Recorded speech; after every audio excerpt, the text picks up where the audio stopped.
वसुदेवं सुतं देवं कंसचाणूरमर्दनं देवकी परमानंदम कृष्णं वंदे जगद्गुरु। जय श्री कृष्ण।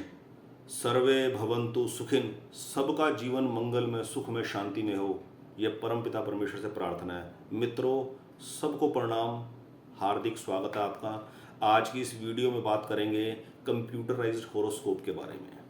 आज से 20 साल पहले की बात बताता हूँ। मैंने अपनी ज़िंदगी में 1994 में पहली बार कंप्यूटर्स देखे थे, फिजिकली देखे थे। ब्लैक एंड वाइट मॉनिटर हुआ करते थे उस वक्त, और डॉस ऑपरेटिंग सिस्टम चलता था, डिस्क ऑपरेटिंग सिस्टम। विंडो भी आई नहीं थी। उसके बाद विंडो 3.1 आई मार्केट में। फिर एक बहुत बड़ा दौर आया जब विंडो 95 लॉन्च हुई पहली बार। ये 95 की बात है, तब की बात है। लेकिन जो कंप्यूटराइज हॉरोस्कोप्स हैं वो आज से 20 साल पहले तक मार्केट में नहीं थे। लेकिन फिर किसी ने लॉन्च किया, दिल्ली की कोई कंपनी थी, उसने कोई कंप्यूटराइज हॉरोस्कोप बनवाया, कोडिंग करवा कर। जो भी है, मार्केट में कंप्यूटराइज हॉरोस्कोप बनने शुरू हुए। बड़ा क्रेज हुआ लोगों में कंप्यूटराइज हॉरोस्कोप बनाने का। मैं उस दौर की बात कर रहा हूँ। और ये वीडियो आज का विशेषता उनके लिए है जिन्होंने मोटे मोटे कंप्यूटराइज हॉरोस्कोप बना रखे हैं और उसके अंदर दुनिया भर के योगों का डिस्क्रिप्शन है, दशाओं का डिस्क्रिप्शन है, योगिनी दशा, विंशोत्तरी दशा, अष्टक वर्ग कैलकुलेशन, और दुनिया भर के उसके अंदर चार्ट बने हुए हैं और काफ़ी ज़्यादा इंफॉर्मेशन है। आपका भाग्यशाली अंक कौन से, आपके भाग्यशाली दिन कौन से हैं, और आपके किन किन दिनों से आपको प्रिकॉशन लेनी है, कौन से राशियां और कौन से नंबर आपके लिए भाग्यशाली नहीं है, इन प्रकार की सभी जानकारियां दे रखी हैं। और व्यक्ति उन इंफॉर्मेशंस को बार बार पढ़ता रहता है, बार बार पढ़ता रहता है, लेकिन फिर भी जीवन के अंदर एक असंतुष्टि बनी रहती है। एक क्लैरिटी फिर भी नहीं बनती कि जीवन में आने वाली प्रॉब्लम्स को या बनी हुई प्रॉब्लम्स को कैसे हैंडल किया जाए, कैसे उनसे उभर कर बाहर निकला जाए। तो मेरा आज की इस वीडियो का मुख्य उद्देश्य ये है कि जीवन में कभी भी कंप्यूटराइज्ड हॉरोस्कोप न बनाएं। मोटा सा कंप्यूटराइज्ड हॉरोस्कोप बनाकर अपने पास रखने का कोई बेनिफिट नहीं है यदि आपको D1 चार्ट, D9 चार्ट और चंद्र कुंडली पढ़नी नहीं आती। ठीक है। इसका ड्रॉबैक क्या है? बार बार कंप्यूटराइज्ड हॉरोस्कोप के अंदर अपनी दशाओं को देखते रहना। राहु की महादशा करीब 18 साल की होती है, शनि की महादशा 19 वर्ष की होती है।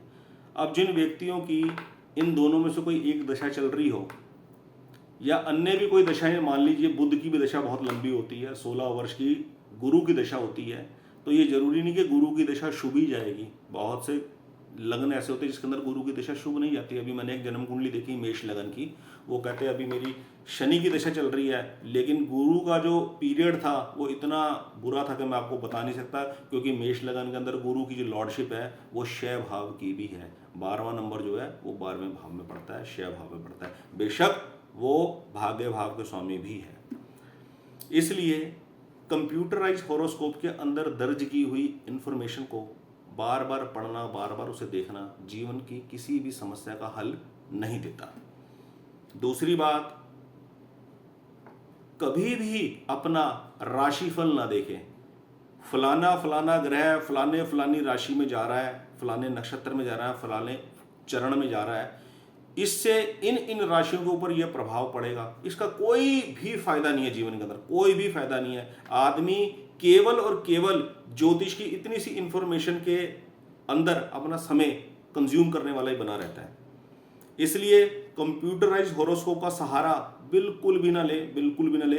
ज्योतिष का जीवन में मैं इस चैनल के माध्यम से केवल यही अवेयरनेस देने की कोशिश करता हूं यूथ को, खास करके टीनेजर्स को, कि जीवन में जब भी किसी व्यक्ति के कोई प्रॉब्लम आती है तो उसका सबसे पहला जो ध्यान जाता है वो ज्योतिष की तरफ जाता है, वो एस्ट्रोलॉजी की तरफ जाता है। क्योंकि आसपास सराउंडिंग्स जो लोग होते हैं ना, घर वाले लोग जो बोलते हैं, वो क्या बोलते हैं, अपने ना ग्रह दिखा ले किसी को, अपनी ना ग्रह दशा दिखा ले, तेरी ग्रह दशा ठीक नहीं चल रही, कहीं कोई एक्सीडेंट हो गया, कहीं गाड़ी जब्त हो गई, कहीं कोई लिटिगेशन क्रिएट हो गया, अपने ना ग्रह दिखा ले। उस वक्त वास्तव में ये बोलना चाहिए कि अपने ना कर्म दिखा ले। हमें अपने कर्मों को एनालाइज करने की जरूरत होती है, जन्म कुंडली के ग्रहों को एनालाइज करने की जरूरत नहीं होती। जन्म कुंडली तो केवल जिंदगी में एक बार एनालाइज कराने की जरूरत है, और वो भी अगर न करवाएं तो भी कोई हर्ज नहीं है। मैं अपनी पहले की वीडियोज में भी ये वाली बात बोल चुका हूँ कि लाइफ में एस्ट्रोलॉजी की इन्वॉल्वमेंट मात्र 1% है, 2% है, 5% है, इतना सा रोल है एस्ट्रोलॉजी का, इतना सा कोई रोल है। और अगर हम इतना सा भी जो रोल है उसको न अपनाएं, न माने, और पूरे के पूरे भगवान के आश्रित होकर अपने जीवन के अंदर उतर जाएं, तो भी कोई हर्ज है? कोई हर्ज नहीं है, कोई भी हर्ज नहीं है। लेकिन होता क्या है, जीवन के किसी ना किसी स्टेप के ऊपर चलकर जो समस्याएं आती हैं उसमें हम लोग ज्योतिष को डिस्कस किए बिना रह सकते नहीं, रह पाते नहीं हैं। आप मान के चलिए, एग्जाम्पल के लिए एक आदमी कहता है मैं एस्ट्रोलॉजी का कोई इस्तेमाल नहीं करूंगा, कुछ नहीं करूंगा, वो ऑल ऑफ सडन कुछ समस्याओं का सामना करता है। आपने साथ वाले कुलीग को वो देखता है, उसे पता लगता है उसने किसी को अपनी जन्म कुंडली दिखाई और हाथ में कोई रत्न धारण किया है, और वो बड़ा स्मूथ ट्रैक पे चल रहा है, उसके लाइफ के अंदर खूब अनुकूलता है और वो शांत है, उसका मन बड़ा शांत है। अब इस आदमी का मन के अंदर बेचैनी पैदा होगी कि नहीं होगी, इसका इंटरेस्ट डेवलप होगा कि नहीं होगा। मैं यहाँ पर ज्योतिष की किसी भी प्रकार से कोई बुराई नहीं कर रहा हूँ, ज्योतिष को किसी भी प्रकार से निगलेक्ट नहीं कर रहा हूँ, मैं सिर्फ इतना समझने का और समझाने का प्रयास कर रहा हूँ कि जीवन में ज्योतिष का इस्तेमाल केवल और केवल अपनी समझ को विकसित करने के लिए है। हमें केवल इतना समझ में आ जाए कि ग्रहों की अनुकूलता प्रतिकूलता के अनुसार मेरे जीवन के अंदर अनुकूलता और प्रतिकूलता आएंगी, लेकिन उससे जो मैं निपटूंगा ना, वो निपटा जाएगा अपनी सोच को, अपनी समझ को विकसित कर कर। वो कोई ज्योतिषी मेरी जन्म कुंडली के ग्रहों को बदल नहीं देगा। हाँ, एक सच्चा ईमानदार जो एस्ट्रोलॉजी की समझ रखता होगा वो आपको प्रॉपर गाइड करेगा, वो आपको प्रॉपर बताएगा कि किस प्रकार आपने वहमों से बाहर निकलना है। ये मेन चीज है। आज की इस वीडियो का जो मेन क्रक्स है वो यही है कि कंप्यूटराइज्ड होरोस्कोप्स के अंदर दर्ज किए हुए जितने भी योग हैं और जितनी भी दशाओं को इलाबोरेट किया हुआ है उनको बार बार न देखें, बार बार उनको न पढ़ें, उसका कोई लाभ नहीं है जीवन के अंदर। और दूसरा, किसी भी प्रकार की राशि परिवर्तन, ग्रह जो राशि परिवर्तन करता है, राशि फल को बार बार न पढ़ें। अपना दिमाग, अपनी बुद्धि, अपनी समझ पूरे के पूरी अपने कर्तव्य कर्म के ऊपर रखें और पूरी की पूरी निष्ठा भगवान के ऊपर रखें। ज्योतिष से समस्याओं का समाधान निकलेगा कि नहीं निकलेगा और कितने समय में निकलेगा, ये हमेशा एक डाउट में रहता है, ये हमेशा एक रहस्य में है। और अगर कोई आदमी ये वाली बात कहता है ना कि हम आपका भविष्य बता देते हैं, तो समझ लीजिए वो आपको मिसगाइड कर रहा है। भविष्य नाम की कोई चीज़ नहीं होती, कोई भी चीज़ भविष्य नाम की नहीं होती। जो पूर्व जन्मों के कर्म है, जो पास्ट में किए हुए हमारे कर्म है, वो हम अभी भुगत रहे हैं, और जो अभी करे हुए कर्म है वो हमारा आगे आने वाला प्रारब्ध बनने वाला है। इसलिए भविष्य की बात बिल्कुल छोड़ दीजिए। सिर्फ इतना याद रखिए, जीवन के नियमों से नियंत्रित होता है, धारणाओं से नियंत्रित नहीं होता। ठीक है, हम जितना जीवन के नियमों से परिचित होंगे, जितना जीवन के नियमों से लयबद्ध होंगे, उतना ही हमारे को ये समझ विकसित होगी कि जीवन की परिस्थितियों से हमें कैसे निपटना है। जीवन का जैसे एक नियम है कि इस शरीर के लिए पका हुआ अन्न गुणकारी नहीं है, पका हुआ अन्न न खाया जाए उतना ही लाभ है इस शरीर के लिए।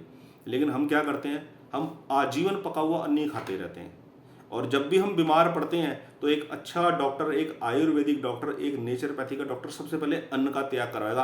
अन्न को त्यागो 1-2 दिन के लिए। वो जैसे ही अन्न को त्यागते हैं वैसे ही अन्न को त्याग के नेचुरल टच में जैसे ही शरीर आता है एकदम से हीलिंग स्टार्ट करना शुरू करते हैं। जैसे ही आदमी सारा अन्न त्याग कर नारियल पानी पर, नींबू पानी के ऊपर आता है, बॉडी अपने आप हील होनी शुरू होती है। तो this is the right way, ये है जीवन के नियम। इसी प्रकार हर क्षेत्र के अंदर, विवाह के अंदर, रिलेशनशिप के अंदर, संतान उत्पत्ति के अंदर, धन उपार्जन के अंदर, यानी कि मैं टोटल कहूँगा धर्म अर्थ काम मोक्ष, इनके अपने नियम हैं। हम जितने नियम से लयबद्ध होते हैं उतने हम अनुकूल रहते हैं जीवन के अंदर। ये मेन चीज़ है। इसलिए कंप्यूटराइज होरोस्कोप बनाकर उनके भरोसे बैठकर उनको रीडिंग कर उन चक्रों में ना पड़े। उसमें लिखे योगों को और उसके अंदर डिस्क्राइब की हुई दशाओं के रिजल्ट को बार बार पढ़कर ग्रहों का चिंतन ना करें, ये किसी भी प्रकार से लाभदायक नहीं है। ये चिंतन करें भगवान का, ईश्वर का। ग्रहों के चर्चा से जीवन की समस्या को हल निकलेगा कि नहीं निकलेगा कोई गारंटी नहीं है, लेकिन भगवान के चिंतन से और भगवान का स्मरण करने से, भगवान के आश्रित होकर कर्म करने से जीवन की हर समस्या का हल निकलेगा, ये गारंटी है। कौन सा रास्ता हमें चुनना है ये हमें खुद डिसाइड करना है। आज की इस वीडियो में इतना ही। बहुत बहुत धन्यवाद। जय श्री कृष्ण।